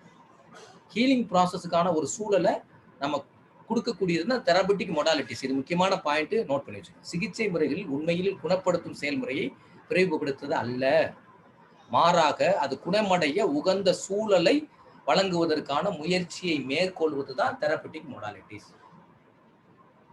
ஸோ இந்த தெரபிட்டிக் மொடாலிட்டிஸ் தான் பிசியோதெரப்பில யூஸ் பண்றாங்க அப்படின்றது நம்ம பார்க்கணும். ஸோ இந்த தெரபிட்டிக் மொடாலிட்டிஸை நம்ம எத்தனை வகையாக பிரிக்கலாம் அப்படின்னா அதாவது it found in 3 forms. Therapeutic modalities are found in 3 forms. 3 வடிவங்களில் இந்த தெரபிட்டிக் மொடாலிட்டிஸ் கொடுக்குறோம். One is the thermal agents. Thermal அப்படின்னா தெர்மல்னா ஹீட். இந்த ஹீட்டை குறைக்கிறது கூட்டுறது மூலமா கொண்டு இப்போ தெர்மல் ஏஜென்சிக்கு உள்ளதான் எதெல்லாம் வரும்? Ice therapy, hydrotherapy, ice immersion, ice இது ஜெல் பேக்கு, இதெல்லாம் எல்லாமே எதுக்குள்ள வரும்னா தெர்மல் ஏஜென்சிக்கு வரும். அப்போ கொஸ்டின்ல கேட்கும்போது இது ஏன் இது தெரியணும் அப்படின்னா எது தெர்மல் ஏஜென்சி, தெர்மல் ஏஜென்சியில் கோல்டு மொடாலிட்டிஸ் எது, ஹீட் மொடாலிட்டிஸ் எது அப்படின்னா தெரியவே தெரிஞ்சுக்கணும். அதுக்காக சொல்கிறேன். ஸோ மொத்தமே தெரபட்டிக் மொடாலிட்டிஸ் 3 கேட்டகரிக்குள்ள கொண்டு வரலாம். ஒன்று தெர்மல் ஏஜென்சி. இப்போ தெர்மல் ஏஜென்சியில் வரதெல்லாம் எதுன்னு படிச்சுக்கணும். தென் எலக்ட்ரிக்கல் ஏஜென்சியில் வரக்கூடியது. எலக்ட்ரிக்கல் ஏஜென்சினா அதாவது மின் முறைகளை பயன்படுத்தி மின் முறைகள் மூலமாக நம்ம கொடுக்கக்கூடியது. தென் லாஸ்ட் வந்து மெக்கானிக்கல் ஏஜென்சின்றது இயந்திர முறைகளை பயன்படுத்தி கொடுக்கும். ஸோ இந்த 3 முறைகள், வெப்ப முறைகள், மின் முறைகள், இயந்திர முறைகள். ஸோ அதுதான் வந்து உங்களுக்கு இதில் கொடுத்துருக்காங்க. ஸோ இந்த இயந்திர முறைகள் 3 முறைகள் தான் நம்மளுக்கு இருக்கு. இப்போ இதுக்கு கீழே என்னென்ன முறைகள்லாம் வருதுன்னு கொஸ்டின் கேட்டாலும் நீங்கள் ஆன்சரிங் பண்ணணும். அதுக்காக தான் நான் இந்த ஸ்லைடு படிச்சா தான் நீங்கள் இங்கே போக முடியும் அப்படின்னு சொல்லுவாங்க. இப்போ எக்ஸாம்பிள் பாருங்க. முதல்ல நான் தெர்மல் ஏஜென்சினா என்ன, ஏஜென்ட்ஸ்னா என்னன்னு சொல்லுவேன். தெர்மல்னா ஹீட்னு சொல்லிட்டேன். தெர்மல் ஏஜென்சி அதை இங்கே சொல்லிட்டேன்னு நினைக்கிறேன். இல்லை, thermal agency transfer the energy to or from the tissue. இந்த இடத்துல என்ன தெர்மல் ஏஜென்சியா என்ன எதை டிரான்ஸ்ஃபர் பண்ண போறோம்? எனர்ஜியை டிரான்ஸ்ஃபர் பண்ண போறோம். எங்க, எதுக்கு? அதாவது டூவோ அல்லது ஃப்ரம் தி டிஷ்யூ. டிஷ்யூக்கு வந்து எனர்ஜியை டிரான்ஸ்ஃபர் பண்ண போறோம். அந்த எனர்ஜி என்ன வடிவத்தில் இருக்கு? கோல்டு வடிவத்தில் இருக்கா, ஹாட் வடிவத்தில் இருக்கு? This transfer of energy may be based on a temperature gradient. Temperature gradient வெப்பநிலையை அந்த கிரேடை வந்து மாத்துறது மூலம். As with ice or heat or the conversion of electromagnetic energy as with the diathermies. So first நல்லா புரிஞ்சுங்கப்பா. Thermal agency அப்படின்னு பார்த்தோம் அப்படின்னா எதெல்லாம் பார்த்தோன்னா, ஒன் இஸ் தி ஐஸ். இங்கே நான் நோட் பண்ணி வச்சுங்க. என்ன அப்படின்னு பார்த்தோன்னா ஐஸ் அல்லது ஹீட். அப்படி இல்லைன்னா conversion of electro magnetic energy. இந்த எனர்ஜி தான் நம்ம இங்கே பார்த்துக்கோங்க energy. So energy thermal agency அப்படின்னா எனர்ஜியை தான் டிரான்ஸ்ஃபர் பண்ணுறோம் பிசிக்கலுக்கு. அப்படி டிரான்ஸ்ஃபர் பண்ணும்போது ஹீலிங் ப்ராசஸ்க்கான ஒரு சூழலை உருவாக்கி கொடுக்குறோம். ஸோ அது எந்த வடிவத்திலனா இந்த எனர்ஜி நீங்கள் டிரான்ஸ்ஃபர் பண்ணீங்கன்னா 3 வடிவம். ஒன்று ஐஸு, ஒன்று ஹீட்டு, இன்னொன்று conversion of the electromagnetical energy. So இதெல்லாம் நம்ம டிரான்ஸ்ஃபர் பண்ணுறது மூலமாக நம்ம வந்து இந்த தெர்மல் ஏஜென்சி அப்படின்ற விஷயத்தை நம்ம கொடுக்க முடியும் அப்படின்றதான். தமிழ் ஸ்டூடெண்ட்ஸு கீழே கொடுத்துட்டு பாருங்க. வெப்ப முகவர்கள், அதாவது டிரான்ஸ்ஃபர்ஸ், இங்கே வந்து தெர்மல் ஏஜென்சிஸ் அப்படின்னு அர்த்தம். பிசிக்கல் அல்லது சக்தியை மாற்றும் இந்த ஆற்றல் பரிமாற்றம் பனி அல்லது வெப்பம் அல்லது மின்காந்த அலை. ஒன்று பனினா பனிக்கட்டி, ஐஸ் தெரப்பி, அல்லது வெப்பம் அல்லது மின்காந்த ஆற்றல் மாற்றுவது போன்ற வெப்பநிலை சாய்வு அடிப்படையில் இருக்கலாம். ஸோ இந்த இடத்துல இந்த 3 ஆற்றலை கொடுத்து தான் நம்ம அப்போ கேட்கலாம். தெர்மல் ஏஜென்சினா எது அப்படின்னு பார்த்தோன்னா A ice, B heat, answer C electro magnetic energy, answer D all the above அப்படின்னு கொடுத்துருக்காங்க. இல்லைன்னா 2 கொடுத்து கடைசியில் 3 கொடுத்து வச்சிருப்பான். நீங்கள் எல்லாரும் எதை எடுப்பீங்க அப்படின்னா எலக்ட்ரோ மேக்னெட்டிக் எனர்ஜி எடுக்க மாட்டோம். ஏன்னா இதை நம்ம எதை நினைப்போம் அப்படின்னா ஒன்று எலக்ட்ரிக்கல் மின்னணுவாக தான் எடுத்துக்கிறோமே தவிர இது மின்னணு முறைன்னு நம்ம எடுப்போம். இந்த இடத்துல electro magnetic energy means it indications of thermal energy. So இப்போ ஆன்சர் வந்து ஆல் தி அபோவ் எடுக்கும். எல்லாத்தையும் கொடுத்து ஆல் தி அபோவ்னா எடுத்துருவோம். ஏன்னா ஐஸ் காட்டு வந்ததுனால 3வது இருக்கும் அப்படின்ற யூகத்தில் எடுத்துருவோம். ஒரு ஆன்சர்ல ஏபிசியில் கொடுத்து 3ல் 2 வந்து வரும்னு உங்களுக்கு தெரியும். 3வது வருமா வராதான்னு தெரியாது. வருமோ வராதோ 2 வந்துருச்சுல, அப்படின்னா ஆல் தி அபோவ் தான் இந்த இடத்துல ஆன்சர். எப்போ கன்ஃபியூஸ் ஆகும் அப்படின்னா ஒரு இதில் ஃபர்ஸ்ட் ஏல வந்து வெறும் வந்து ஐஸ் கொடுத்துருக்கேன், பி ஆன்சர்ல வந்து ஐஸ் அண்ட் ஹீட்டுன்னு கொடுத்துருக்கேன், ஆன்சர் சி ஆன்சர்ல வந்து ஐஸு ஹீட்டு எலக்ட்ரோ மேக்னெட்டிக் எனர்ஜின்னு கொடுத்துருக்காங்க, ஆன்சர் டியில் நன் ஆஃப் திஸ்ன்னு கொடுத்து வச்சுருக்காங்க. என்ன ஆன்சர் எடுப்பிய? Answer C. என்ன ஆன்சர் எடுக்கணும்? சாட் பாக்ஸில் போடுங்க பார்ப்போம். கரெக்டாக ஆன்சர் பண்ணுறாங்க பார்ப்போம். என்னப்பா ஆன்சரே போட மாட்டேங்கிறியா? சி.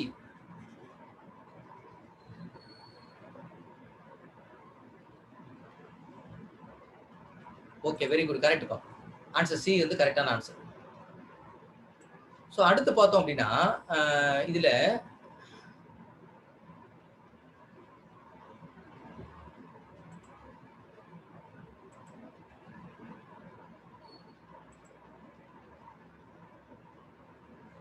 ஸோ இப்போ தெர்மல் ஏஜென்சியில் பார்த்தோம் அப்படின்னா நம்மளுக்கு 2 முறைகளில் மெயினாக நம்ம இண்டிகேட் பண்ணுறோம். எனர்ஜியை ட்ரான்ஸ்ஃபர் பண்ணுறதா, அதில் வந்து இன்னும் ஒரு 5 மினிட்ஸில் முடிச்சிடறேன், கிளாஸ் முடிச்சிடறேன். ஸோ இன்னும் ஒரு 5 மினிட்ஸ், மீது தொடர்ச்சி நாளை பார்த்துக்குவோம். ஒரு 5 மினிட்ஸில் கிளாஸ் முடிச்சிடறேன். ஏன்னா எல்லாருமே மதிய உணவு ரெடி பண்ண வேண்டியது இருக்கும். அதனால் வந்து நான் நிறைய நேரம் எடுத்துக்கிற விரும்பலை. So thermal agency functions are found in the 2 ways. One is the cold modalities, இன்னொன்று ஹீட் மொடாலிட்டிஸ். ஸோ குளிர் முறைகளை பயன்படுத்தி வெப்ப முறைகளை பயன்படுத்தி 2மே தெர்மல் ஏஜென்சி தான். ஸோ கோல்டு மொடாலிட்டிஸில் பயன்படுத்தக்கூடிய ஐஸ் சம்மந்தப்படுத்தி நம்ம நிறைய ட்ரீட்மெண்ட் கொடுப்போம், ஹீட்டு பயன்படுத்தி கொடுப்போம். இப்போ இதில் பாருங்களேன், இப்போ தெர்மல் ஏஜென்சி விட்டுருங்க,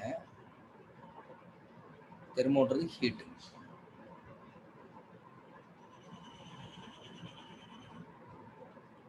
ஓகே, சரி.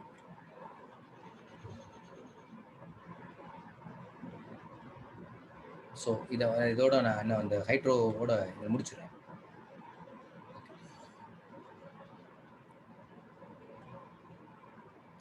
இதுதான் சொல்ல வந்தேன். அதாவது இப்போ வந்து கோல்டு மொடாலிட்டிஸ் பார்த்தோம் பார்த்தீங்களா, இப்போ இந்த ஸ்லைடு தேவையில்லை, நான் உள்ள அதை இப்போ நான் எக்ஸ்பிளைன் பண்ணிட்டு தான் இந்த ஸ்லைடுக்கு உங்களுக்கு புரிய வைக்கணும்னு சொன்னேன் பார்த்தீங்களா. ஸோ கோல்டு மொடாலிட்டி அப்படின்றது வந்து கிரையோதெரபி,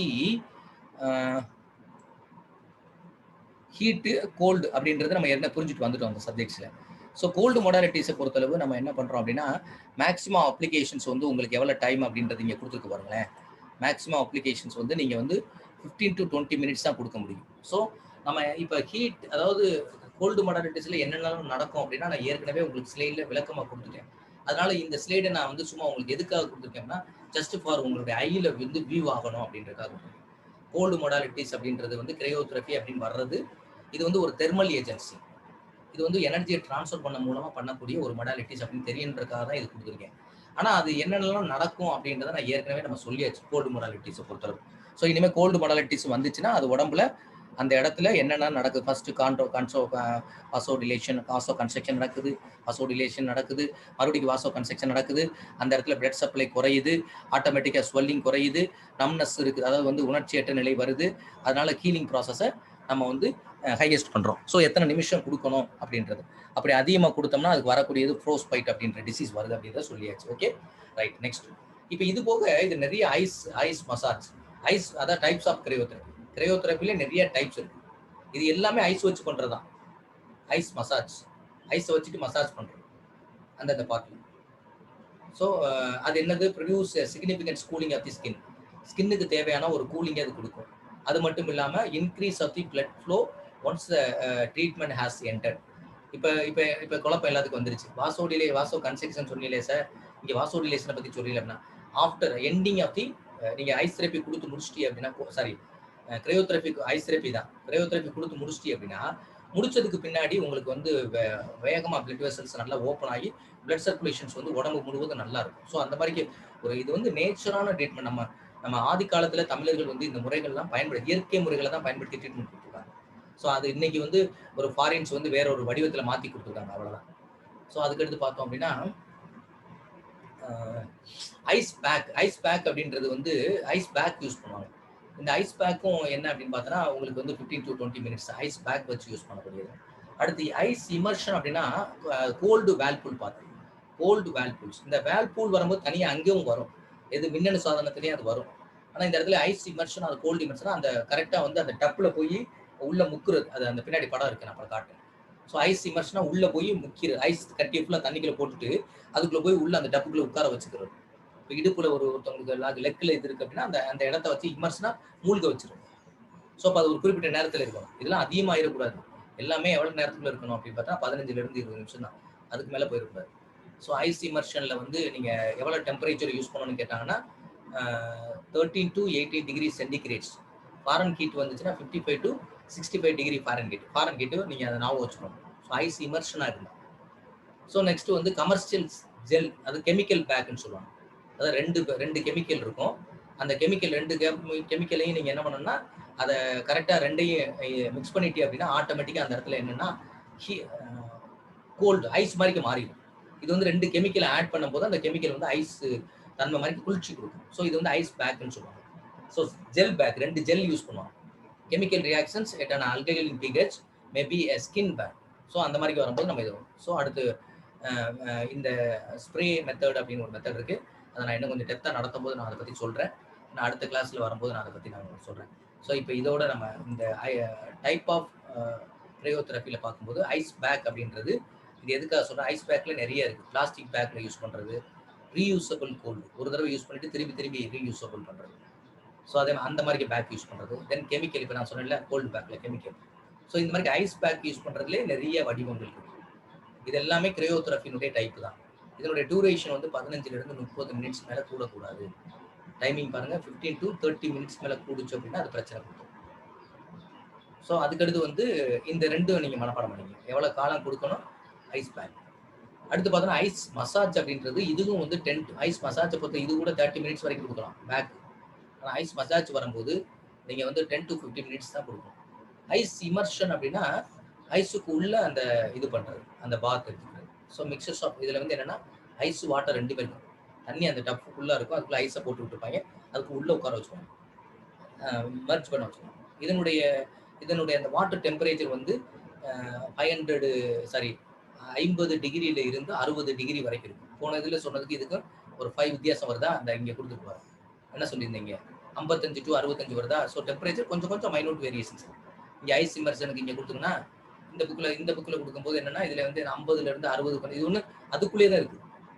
சரி, 55 to 65ன்றது அதுக்குள்ளே தான் வருது. ஸோ அதனால வந்து டிகிரி வந்து அந்த நியரஸ்ட் வேல்யூ பார்க்கணும். So degree small irregular surfaces. So time வந்து 10 to 20 மினிட்ஸ் கொடுக்கும். ஸோ இங்கே வந்து 10 to 20 மினிட்ஸ் கொடுக்கும். ஸோ அது இந்த இடத்துல அது கிடையாது. அது நான் உங்களுக்கு மறுபடியும் அடுத்த கிளாஸ் வரும்போது அதை வந்து ஃபோட்டோ அந்த ஸ்டில் காட்டுறேன். சரியா? So cold therapy, cold compression therapy, இது வந்து கம்ப்ரெஸ் பண்ணுறது. கோல்டு கம்ப்ரெஷன்றது ஐஸ் வச்சு ப்ரெஸ் பண்ணுறது, கம்ப்ரெஸ் பண்ணுறது. ஸோ ஐஸ் அண்ட் கம்ப்ரெஷன் ரெண்டுமே சேர்ந்து வரும். அந்த வார்த்தையை பார்த்தோன்னே நீங்கள் கோல்டுன்றது ஐஸ் இந்த இடத்துல யூஸ் பண்ணுறோம், கம்ப்ரெஷன்றது அழுத்துறது. 2 கோணம் அழுத்தணும், 1 கோணம் அழுத்தும் போது வரும்போது கம்ப்ரெஸ் ஃப்ராக்சர் படிச்ச பற்றியில அது மாதிரி தான். ஸோ கோல்டு கம்ப்ரெஷன் தெரப்பி அப்படின்றது will P stop the pain and swelling. So இது எதுக்கு யூஸ் பண்ணணும்னா பெயினை குறைக்கிறது, வலியை குறைக்கிறதுக்கும் வீக்கத்தை குறைப்பதற்கும் பயன்படுகிறது. While the injury start, while the injury வந்துருச்சு அப்படின்னா டு ஹீல் இட் செல்ஃப், அது வந்து ஹீல் ஆகணும் it self. Controlling the inflammations is a critical to the healing process. So controlling the inflammation is crucial to the healing process. ரொம்ப வந்து inflammations வீக்காக இருக்குது அப்படின்னா நம்ம வந்து அதை கண்ட்ரோல் பண்ணுறது ரொம்ப கஷ்டமாக போயிடும். அதனால வந்து ஹீலிங் ப்ராசஸை வந்து நம்ம இது பண்ணுறதுக்கு என்ன பண்ணுறோம் அப்படின்னா ice further restricted the fluid. அது வந்து இன்ஜூரி ஏரியாவில் வந்து நம்ம அந்த பெயினை கண்ட்ரோல் பண்ணுறதுக்காக நம்ம அதை யூஸ் பண்ணுறோம் அப்படின்றதான். So cold compression therapy wrap are usually way to continue the icing. First ice கொடுக்குறோம், அடுத்து கம்ப்ரெஸ் பண்ணுறோம். டு ஸ்டாப், எதுக்காக? To stop the swelling and pain. இது மட்டும்தான் மெயினான வார்த்தை. சரியா? அப்படி இதில் இதாகலை அப்படின்னா அடுத்து ஃபர்தராக ஃபர்ஸ்ட் எய்டு வரும்போது என்னென்னா பெயின் இன்னும் குறையலை அப்படின்னா கோல்டு கம்ப்ரெஷன் கொடுக்குறதே 2க்கு தான் கொடுக்குறோம். எதுக்காக? ஐஸை கொடுக்குறோம், தென் கம்ப்ரெஸ் பண்ணுறோம். எதுக்காக? ஸ்வெல்லிங்னா வீக்கத்தை குறைக்கிறது, பெயின்னா வலியை குறைக்கிறது. இது 2 குறையலை அப்படின்னா you have to prescribed non steroidal anti inflammatory drugs. So அப்போ வந்து நீங்கள் வலியை குறைக்கிறதுக்காக பெயின் டேப்லெட்ஸ் எடுத்துக்கிறோம். ஸோ ரொம்ப பெயின் இருக்குது அப்படின்னா நீங்கள் வயலின்காக டாக்டர் ப்ரிஸ்கிரைப் இல்லாமல் எடுக்கக்கூடாது எந்த டேப்லெட்டும், நர்வஸ் சிஸ்டத்தை அஃபெக்ட் பண்ணும். ஸோ அதனால் பயோகெமிஸ்ட்ரியாக வந்து அதனுடைய சைட் எஃபெக்ட் அதிகமாக இருக்கும் ஒவ்வொரு டேப்லெட்டுக்கு. அதனால் நீங்கள் அப்படியெல்லாம் எடுக்கக்கூடாது. ஸோ பெயின் அத்லெட்டுக்கு அதிகமாக இருக்குது அப்படின்னா நீங்கள் NSAID அப்படின்னு சொல்லக்கூடிய நான் ஸ்டீராய்டியல்னா ஸ்டீராய்டுடைய காம்பினேஷன்ஸ் வரக்கூடாது பெயினில். ஸ்டீராய்டு காம்போசிஷன் வருது அப்படின்னா நிறைய ஸ்டீராய்ட்ஸ் வந்து டோப்பிங்கில் யூஸ் பண்ணுவாங்க. ஸோ டோப்பிங்கை வந்து அதிகமாக சில சமயத்தில் டேப்லெட்டே கூட நம்மளுக்கு டோப்பிங்காக வந்துடும். ஸோ ஸ்டீராய்டு காம்பனண்ட் யூஸ் பண்ணுறோம் அப்படின்னா இப்போ என்னென்ன டோப்பிங்லாம் யூஸ் பண்ணுவோம் அப்படின்றத நான் வந்து பிஜி ஸ்டூடெண்ட்ஸுக்கு வந்து நாளைக்கு கம்பைன்டு கிளாஸ் தான். அதுக்கடுத்து வரும்போது நான் உங்களுக்கு வந்து மிஸ்யூசஸ் ஆஃப் ட்ரக்ஸ் அப்படின்னு வரும்போது அதில் எப்படி வந்து இது பிளேஸ் பண்ணுது ரோல் மேஜர் ரோல் ஆகுது அப்படின்றத பற்றி நம்ம பார்ப்போம். So reduce the immediate inflammation and relieve the pain. So அதுக்கு தான் இந்த கோல்டு கம்ப்ரெஷன்ஸ் யூஸ் ஆகுது அப்படின்றது. ஸோ இதை பொறுத்தளவு வந்து இந்த எடிமா என்ன அப்படின்றது ஒருத்தர் கேட்டிருக்காரு. எடிமான்னா ஒன்றும் இல்லைப்பா, வீக்க மாதிரி தப்பா நீர் கோர்த்துக்கிட்டு ஒரு கட்டி மாதிரி இருக்கும் எடிமா. சேட் பாக்ஸில் போட்டிருந்தாரு ஒருத்தர், எடிமானா என்ன கொஞ்சம் எக்ஸ்பிளைன் பண்ணுங்க சார் அப்படின்னு சொல்லிட்டு. எடிமானா வேற ஒன்றும் இல்லை, அந்த அடிப்பட்ட அந்த திரவங்கள் எல்லாம் அந்த இது கண்டிஷனுக்கும் எடிமாவுக்கும் வித்தியாசம் இருக்கு. கண்டிஷன் அப்போ எடிமா வரும். எடிமானா என்னன்னா அந்த வேஸ்ட் ஃப்ளூயிட் எல்லாம் சேர்ந்து ஒரு கட்டி மாதிரி இருக்கும், அதுக்கு பேர் வந்து எடிமா அப்படின்னு சொல்லுவாங்க. அந்த எடிமா வந்து அந்த வேஸ்டான திரவங்கள், அந்த அடிபட் டேமேஜ் ஆன இடத்துல இருக்கக்கூடிய அந்த கலெக்டிவ் ஃப்ளூயிட்ஸ் வந்து ஒரு கலெக்ஷனாக ஒரு ஸ்வெல்லிங்காக இருக்கும். That is called as oedema அப்படின்னு சொல்லுவோம். ஸோ இதெல்லாம் என்ன அப்படின்னா பெனிஃபிட்ஸ் ஆஃப் தி கிரையோதெரப்பி. கிரையோதெரப்பியினுடைய பெனிஃபிட்ஸ் என்ன அப்படின்னு பார்த்தோன்னா முதல்ல வந்து எடிமாவை குறைக்கும், வீக்கத்தை குறைக்கும், டிக்ரீஸ் தி டிஷ்யூ டேமேஜ். ரொம்ப திசுக்களை வந்து ஒரு அடிபட்ட இடத்துல இருந்து பக்கத்தில் கம்யூனிகேட் ஆகி எல்லா திசுக்களையும் பாதிக்காமல் பாதுகாக்கிறது இந்த கிரையோதெரப்பி பாதுகாக்கும். ரெடியூஸ் தி பெயினை குறைக்கும். அடுத்து ஹைபாக்சியா அப்படின்றது என்ன அப்படின்னா ஹைபாக்சியானா ஆக்சிஜனுடைய அளவு குறையுது. ஸோ டெம்பரவரி டிக்ரீஸ் இன் தி லோக்கல் ஆக்சிஜன் சப்ளை. ஏன்னா அந்த இடத்துல பிளட் வர்றதை குறைக்கிறோம். வாசோ கன்ஸ்ட்ரக்ஷன் ப்ராசஸ் நடக்குது. அப்படி வாசோ கன்ஸ்ட்ரக்ஷன் ப்ராசஸ் நடக்குது அப்படின்னா அந்த இடத்துல பிளட் வர்றது டெம்பரவரியாக கம்மியாகும். ஏன்? ரத்தம் வந்தால் தான் அந்த திசுக்கு ஆக்சிஜன் கிடைக்கும். ஸோ அப்போ அந்த ஹைபாக்சியா அப்படின்றது ஆக்சிஜன் குறையுது. எப்போ? அதுக்கு தான் அந்த ப்ராக்கெட்ல என்ன கொடுத்துருக்கு? Temporary decrease in local oxygen supply. So local oxygen சப்ளையை வந்து ஐஸ் ட்ரீட்மெண்ட் கொடுக்கும்போது வாசோ கன்ஸ்ட்ரக்ஷன் ப்ராசஸ் நடக்கிறதுனால டெம்பரவரியாக நம்ம வந்து அந்த ஹைபாக்சியா ப்ராசஸ் அங்கே நடக்கும். தென் ரெடியூஸ் தி மசில் ஸ்பாசம். அந்த மசில்ஸுடைய பிடிப்பு இருக்குது இல்லை, தசை பிடிப்பு, அது வந்து கொஞ்சம் குறைஞ்சிரும். அடுத்து பார்த்தோம் அப்படின்னா ஸ்டிமுலேட் தி வாசோடிலேஷன். ஸோ அகெயின் அந்த ட்ரீட்மெண்ட் முடிஞ்ச பிறகு வாசோடிலேஷன் ப்ராசஸை இன்க்ரீஸ் பண்ணி விட்டுரும். ஸோ ரெடியூஸ் தி இன்ஃப்ளமெண்டேஷன்ஸ், வீக்கத்தை குறைக்கும். அடுத்து if the ice is applied to a area for long then 20 minutes. So maximum நான் சொல்லியிருக்கேன் 20 மினிட்ஸ் தான்ப்பா யூஸ் பண்ணணும்னு சொல்லியிருக்கோம். மோர் தென் 20 மினிட்ஸ் வந்துச்சு அப்படின்னா டிஷ்யூ டேமேஜஸ். அந்த டிஷ்யூ வந்து திசுக்கள் வந்து டேமேஜ் ஆக ஆரம்பிச்சிடும். 20 நிமிஷத்துக்கு மேலே கொடுத்துட்டோம்னா அதுக்கு பேர் என்ன அப்படின்னா ஃப்ரோஸ்ட் ஃபைட். ஸோ மே அக்கர். ஸோ ஃப்ரோஸ்ட் ஃபைட்டு ஞாபகம் வச்சுங்கப்பா, 20 நிமிஷத்துக்கு மேலே வந்துச்சுன்னா அது வந்து டேமேஜ் கொடுக்கும். ஸோ குறைக்கப்பட்ட எடிமா, திசு தேசம் குறையுது, அதனுடைய திசு தேசத்தினுடைய அந்த டேமேஜ் குறைகிறது.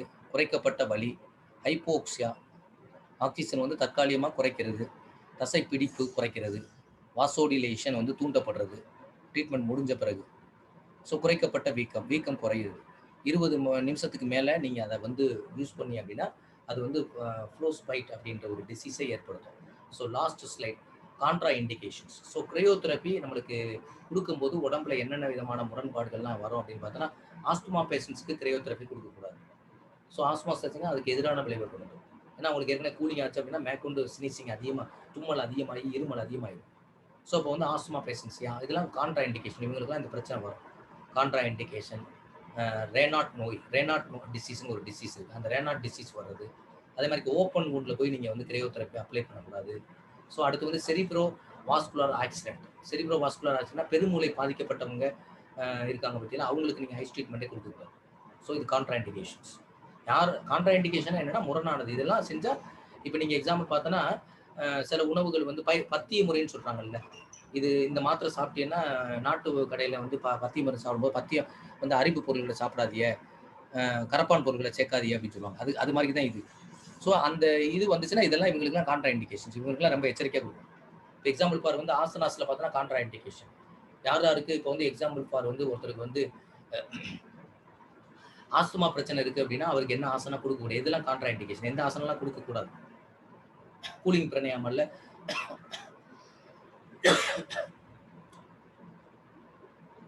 கூலிங் பிராணாயாமல பார்த்தோம் அப்படின்னா 2 பிராணாயாமல வந்து அது என்ன பிராணாயாமம் அப்படின்னு பார்த்தோம்னா 2 முக்கியமான பிராணாயாமம். நாடி சுத்தி கூலிங் பிராணாயாமா அப்படின்றது 2 பிராணாயாமம் இருக்குது. அந்த 2 பிராணாயாமம் அப்படின்றது என்னன்னா, இப்படி மூச்சை வாய் வெளியே குழல் மாதிரி வச்சு இழுத்துக்கிட்டு கண்ணை மூடிட்டு கொஞ்ச நேரம் மூச்சை கவனிக்கிறது. இது வந்து உடம்புல எப்போ ஹீட் அதிகமாக யாருக்கு இருக்கோ அவங்களுக்கு வந்து இந்த கூலிங் பிராணாயாமா பண்ணோம்னா உடம்பு கூலிங்காகவே இருக்கும். இன்னொரு இதனுடைய வடிவத்தில் இன்னொரு டைப் என்ன இருக்குன்னா, இப்படி நாக்கு கடிச்சு வச்சுக்கிட்டு இது ஒரு பிராணாயாமம். இன்னொன்று சதந்தான ஒரு பிராணாயாமம் இருக்கு. பல்ல இப்படி கடிச்சு வச்சுக்கிட்டு இப்படி இழுத்து வாய் வழியா இழுத்து மூக்கு வழியா மூச்சு விடணும்.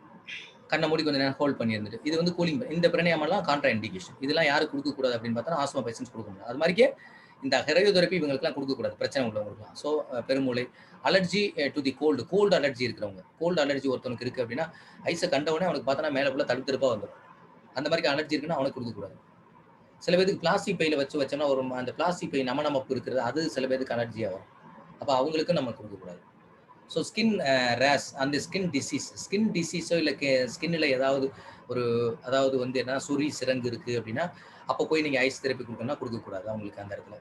நெக்ஸ்ட் வந்து ரொமைடு ஆர்த்ரைட்டிஸ் அப்படின்றது முடக்குவாதம் இருக்கிறவங்களுக்கு இந்த contra indication கிரையோதெரப்பி. So sensory impairment, உணர்ச்சி குறைபாடுகள் இருக்கவங்களுக்கும் உணர்ச்சியை குறைக்கிறதுக்கு தான் ஐஸே கொடுக்குறோம். ஸோ உணர்ச்சி குறைபாடு ஏற்கனவே ஆல்ரெடி இருக்கிறவங்களுக்கு நம்ம ஐஸ் ட்ரீட்மெண்ட் கொடுக்கக்கூடாது. That is contra indication. Then last one is தி என்னது வெர்ஷன் டு கோல்டு. சரியா? சில பேருக்கு வந்து குளிர்ச்சினாவே வெறுப்பு இருக்கும். சில பேர் ஊரில் போய் விழுகிறதுக்கு காலையில் குளிக்கிறதுக்கு அவ்வளோ யோசிப்பாங்க. அதனால் 4 மணிக்கு ஊரில் குளிச்சிருக்கேன். ஏர்லி மார்னிங் 4 மணிக்கு வந்து மாலை போட்டிருக்கும் போது பார்த்தோன்னா அந்த தம்முன்னு போய் அந்த கொஞ்சம் நேரத்துக்குள்ள குளத்துக்குள்ள விழுந்து குளிச்சிருவாரு. ஏன்னா அது நின்றுகிட்டே நின்றோம்னா கடைசி வரைக்கும் அந்த இது இருந்துகிட்டே இருக்கும். ஸோ அந்த மாதிரி இருக்கவங்கலாம் நம்ம இதெல்லாம் கான்ட்ரா இண்டிகேஷன். ஸோ இதோட நம்மளுக்கு வந்து இன்னைக்கு செஷன் நம்ம நிறைவு பண்ணிக்கிறோம். அநேகமா இன்னைக்கு செஷன்ல நடத்தின எல்லாம் மெதுவா போயிருப்பேன்னு நினைக்கிறேன். ஏன்னா ஆஸ் ஏ ஸ்டூடெண்ட்ஸா நீங்க தான் என்னை எவாலுவேட் பண்ணணும்.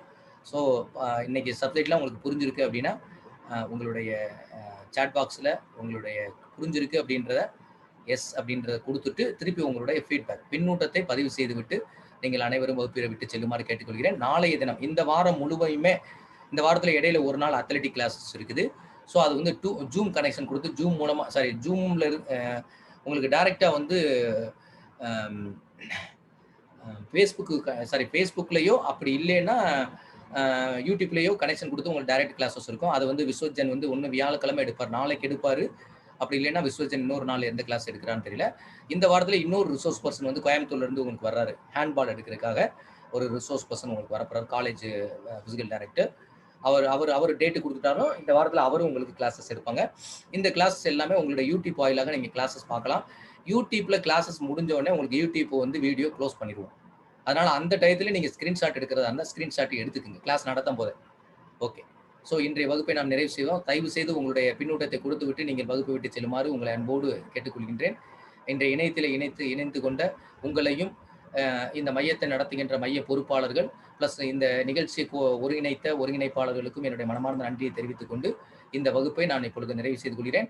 உங்களுடைய பின்னூட்டத்தை பதிவு செய்துவிட்டு செல்லுமாறு உங்களை அன்போடு கேட்டுக்கொள்கிறேன்.